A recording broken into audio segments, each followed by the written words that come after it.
Did Reid step down, and how objectionable do you think his remarks were? I think he should. It all stems from a new book to be released Monday about the 2008 presidential campaign.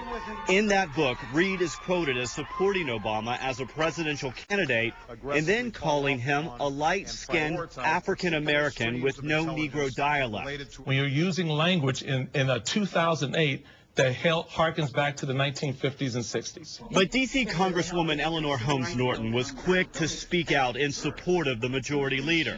She says Reid's actions in the past speak much louder than the words so many people are talking about.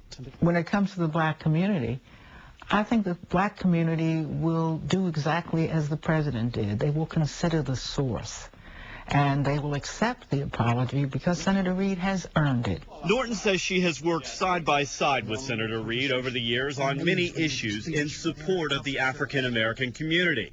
When it comes to Michael Steele, Norton says he has no right to call for Reid's resignation. Michael Steele has no credibility with the African-American community. He represents a party that is at odds with almost everything we're after. But Steele believes there is a double standard at play here. He's certain of what would happen if a Republican said the same thing Reid did. If Mitch McConnell has said those very words, that this chairman and this president would be calling for his head, and they would be labeling every Republican in the country as a racist. This all comes at a terrible time for Senator Reid. His seat in Nevada is currently up for grabs. Some experts say he faces a very tough race. We'll have more on that part of the story coming up tonight on the News Edge at 11. Divine intervention, that is what former Alaska Governor Sarah Palin thinks was the reason she became a candidate for vice president. In an interview with CBS's 60 Minutes, a strategist for the McCain campaign says Palin had no qualms about running. The strategist says McCain's first pick was Senator Joseph Lieberman, but when that word leaked, the backlash was so strong they went with Palin instead, as she wasn't the slightest bit worried. She was very calm. Nonplussed. I said, you don't seem nervous at all about this. And she said, no, it's God's plan. Well, Schmidt says Governor Palin was very focused, but he says senior staffers were often concerned about things she said that weren't quite accurate. A spokeswoman for Palin says the governor counters all the concerns in her own book, Going Rogue.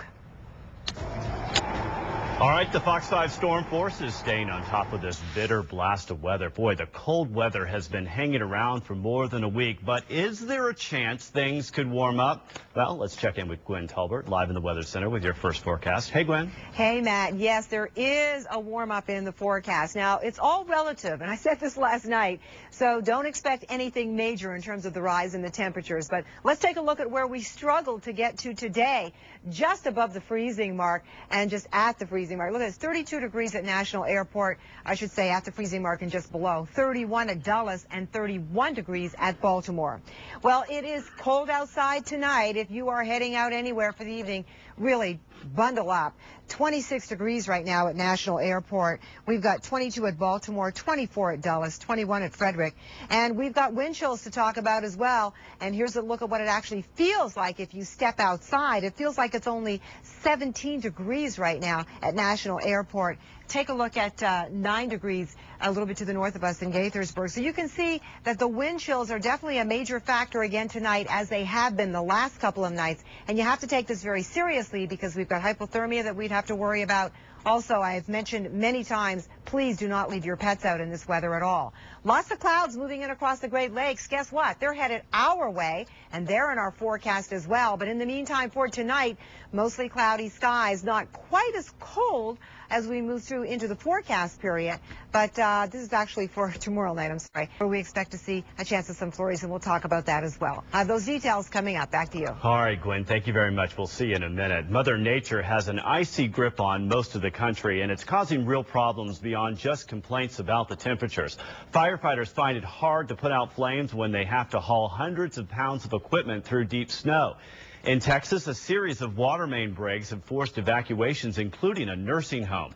Farmers in Florida are trying to protect their fruit crops, but every day this cold continues means more money is melting away. Well, it's not snow or cold that caused destruction in Northern California. It was an earthquake. The quake that struck today was a 6.5 magnitude, enough to knock things off shelves, break glass, and injure